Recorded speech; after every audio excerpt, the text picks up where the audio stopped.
The jacket. My clothes have failed me.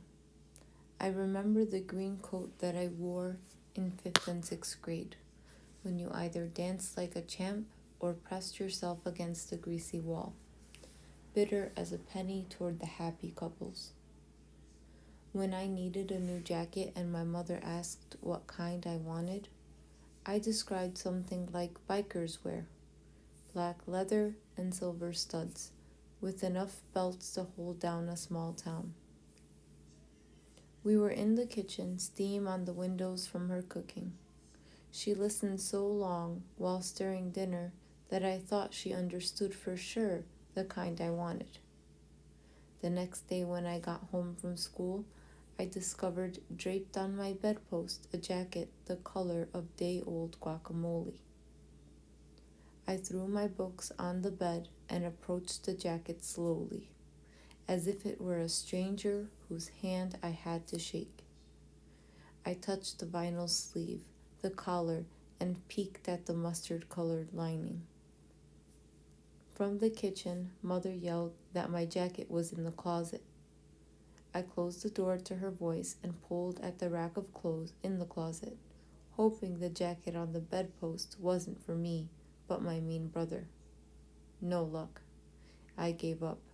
From my bed I stared at the jacket.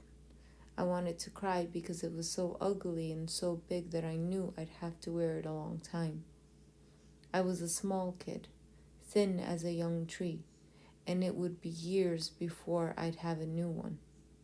I stared at the jacket like an enemy, thinking bad things before I took off my old jacket, whose sleeves climbed halfway to my elbow. I put the big jacket on. I zipped it up and down several times and rolled the cuffs up so they didn't cover my hands. I put my hands in the pockets and flapped the jacket like a bird's wings. I stood in front of the mirror, full face, then profile, and then looked over my shoulder as if someone had called me. I sat on the bed, stood against the bed, and combed my hair to see what I would look like doing something natural. I looked ugly. I threw it on my brother's bed and looked at it for a long time before I slipped it on and went out to the backyard, smiling a thank you to my mom as I passed her in the kitchen. With my hands in my pockets, I kicked the ball against the fence and then climbed it to sit looking into the alley. I hurled orange peels at the mouth of an open garbage can, and when the peels were gone, I watched the white puffs of my breath thin to nothing. I jumped down, hands in my pockets, and in the backyard on my knees I teased my dog Brownie by swooping my arms while making bird calls. He jumped at me and missed. He jumped again and again until a tooth sunk deep, ripping an L-shaped tear on my left sleeve. I pushed Brownie away to study the tear as I would a cut on my arm. There was no blood, only a few loose pieces of fuzz. Damn dog, I thought, and pushed him away hard when he tried to bite again. I got up from my knees and went to my bedroom to sit with my jacket on my lap, with the lights out. That was the first afternoon with my new jacket. The next day, I wore it to 6th grade and got a D on a math quiz. During the morning recess, Frankie T, the playground terrorist, pushed me to the ground and told me to stay there until recess was over. My best friend Steve Negrete ate an apple while looking at me, and the girls turned away to whisper on the monkey bars. The teachers were no help. They looked my way and talked about how foolish I looked in my new jacket. I saw their heads bob with laughter, their hands half covering their mouths. Even though it was cold, I took off the jacket during lunch and played kickball in a thin shirt, my arms feeling like Braille from Goosebumps. But when I returned to class, I slipped the jacket on and shivered until I was warm. I sat on my hands, heating them up while my teeth chattered like a cup of crooked dice. Finally, warm, I slid out of the jacket but put it back on a few minutes later when the fire bell rang.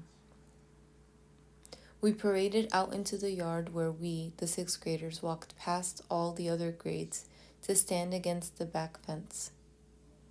Everybody saw me, although they didn't say out loud, "Man, that's ugly." I heard the buzz of gossip and even laughter that I knew was meant for me.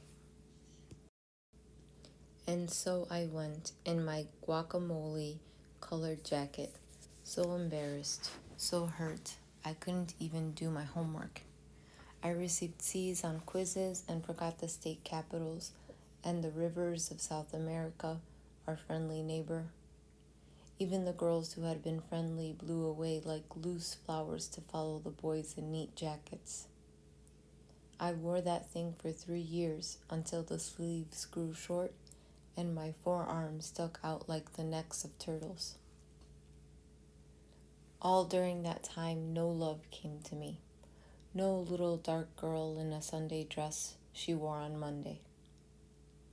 At lunchtime, I stayed with the ugly boys who leaned against the chain link fence and looked around with propellers of grass spinning in our mouths. We saw girls walk by alone, saw couples, hand in hand, their heads like bookends pressing air together. We saw them and spun our propellers so fast our faces were blurs. I blame that jacket for those bad years. I blame my mother for her bad taste and her cheap ways.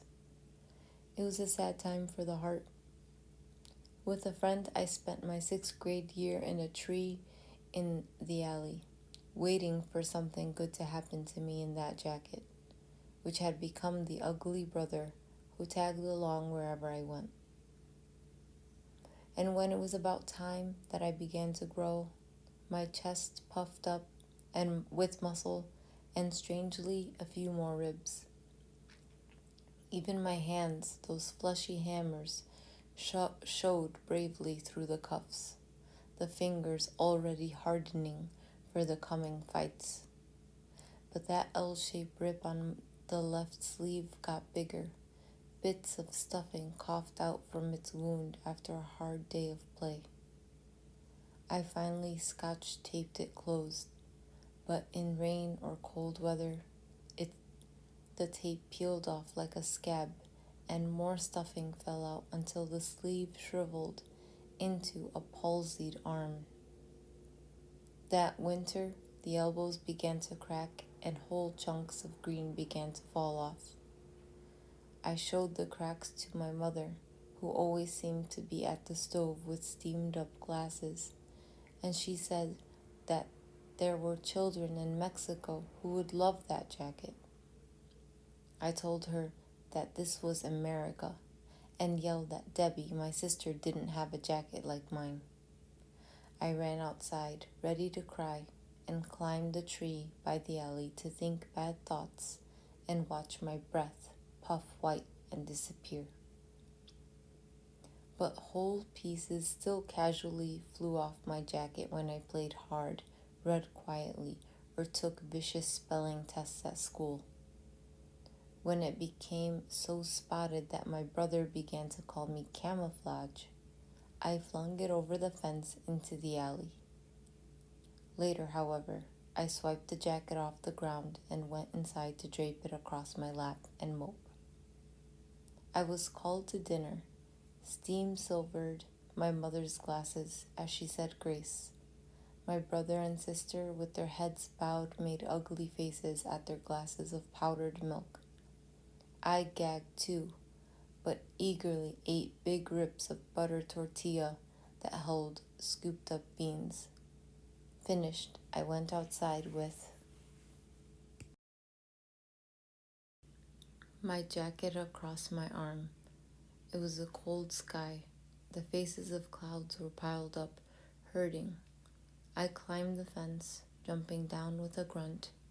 I started up the alley and soon slipped into my jacket, that green, ugly brother who breathed over my shoulder that day and ever since.